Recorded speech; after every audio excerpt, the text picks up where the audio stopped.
Hey y'all, Mrs. E here, and oh my gosh, Apex Legends Twitter just dropped a video for us to check out. I'm super excited. Was also not expecting that today, so super surprised. Side note, so I haven't actually seen the video, I didn't have any audio turned on, but it does look like it's gonna be Seer Lore. And if anyone is obsessed with the lore like we are, we know absolutely nothing about Seer aside from the fact that he's got like a great relationship with his parents, which is really exciting to see.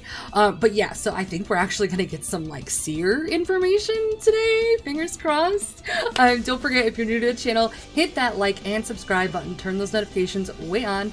I like to review and research any and all lore that is related to Apex Legends, and next week we are gonna be starting a really small series on Apex Legends mobile lore, which is just very fun to research. Lots of fun going into that. But alright y'all, I'm really excited to check out this trailer. Let's check it out.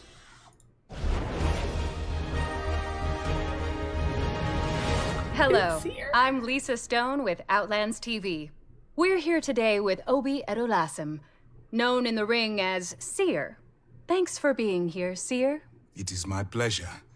Rest assured, there will be no technical difficulties today. Oh, glad to hear it. You've never accepted our requests for an interview before. Why now? I have no need for that kind of spotlight. I prefer my art to speak for itself. But my fellow outcasts called for me to speak, so I would like to thank them for their support. I'm sure they're all watching right now. You've made quite a splash in the Apex games, and Seer has become a household name throughout the Outlands. Why did you choose that name? I wanted something that reflected going past the mundane, to see the truth at its core.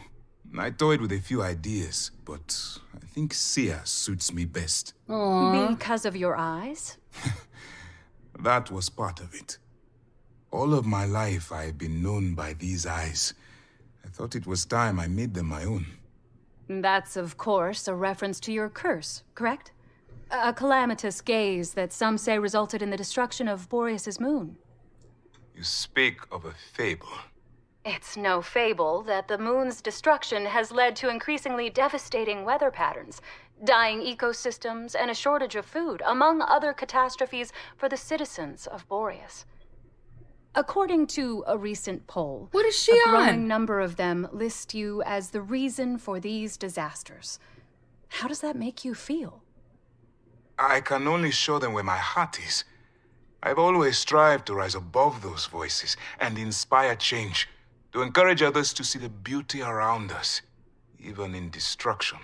Ah, so you see yourself above the criticism? No, that is not what I meant. You've found success with this image you've built. Yeah, But with that Lisa's success, trying to detractors get on your cut. feed say you should be doing more to help Boreas. You've been, and I quote, spouting inspirational phrases. The people of Boreas can't fill their bellies with inspiration. Do you really think that there's beauty in their home falling apart? What are you truly doing to bring about tangible change? I wanted... I've been looking over the transcripts from your last few games. You don't mention Boreas, or steps to change its fate, just your outcasts. Have you spent any time doing philanthropy work on Boreas? Rebuilding damaged homes, distributing food, working with the displaced families? Yeah. Or is most of your time spent participating in the Apex games? I see. I wonder what your fans think of that. These were not the questions that were given to me. My producer had some last-minute notes. Sure. Thank you for inviting me to your show. You have given me a lot to think about. Of course. And that's our time. Thanks to Seer for letting us in on who he truly is. Y'all. Next on Outlands TV, growth amongst the Syndicate planets takes a turn for the better with Eduardo Silva of Silva Pharmaceuticals at the helm. More on this after these messages. Y'all. So y'all, I'm trying to figure out where Lisa gets off. First of all, Lisa, I don't know where you got your information from. Even though it's technically true, possibly.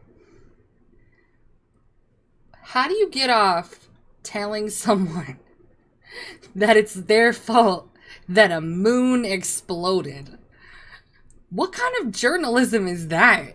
Lisa is, y'all, she is trying to get unalived. I have no other way of like, I'm not the biggest Seer fan. That's why I'm not good, because I'm not good playing his abilities. But I have never once, from the little that we know of Seer, I have never once looked at him and been like, dude's a douche. Like, he's a horrible, horrible person. Even if he was a horrible person. Like, I would never, I can't, like, what? I can't even right now, y'all. Like, there are no words for this. I can understand how she was saying. According to a recent poll, like, a growing number of them list you as the reason for these is that, okay, no, it's not his fault. So that's just uneducated people. But I think, I guess there is one thing, is she does have a good point. However, I don't consider it Seer's responsibility. But when she is asking him, like, hey, have you gone to help anybody from Boreas? Like, have you gone and tried to help them fix their homes, feed them, help with the people that don't have homes anymore? Like, all of that, like, you haven't gone to do any of that. You're just worried about your outcast friends. But at the same time, that's not his responsibility. Don't they have, like, a whole government to take care of that? Like, that's literally what the Syndicate is supposed to be for, right? Did I misremember something? Which is highly, highly probable. I'm fairly certain I've misremembered something. But, like, that's not his responsibility. What the Legends do with with their money it's just on them. I mean, aside from Newcastle, like, we know where his money's going. We know where Lifeline's money's been going. But I mean, what everybody else does with their winnings is on them. It's not their job to turn around and take care of wherever they're from. It's nice, sure, but it's not their responsibility. And she's really making it out to be like that was his sole reason for joining the games. So, maybe I'm just misremembering Seer Lore. Is that why he joined the games? I just remember... Hold up, y'all. Time out. You know what? Pause this. Let me go do some research. Alright, y'all. So I did double check with the Apex Legends official website since we don't have... Seer's not in the Apex Bible, aka Pathfinder's Quest.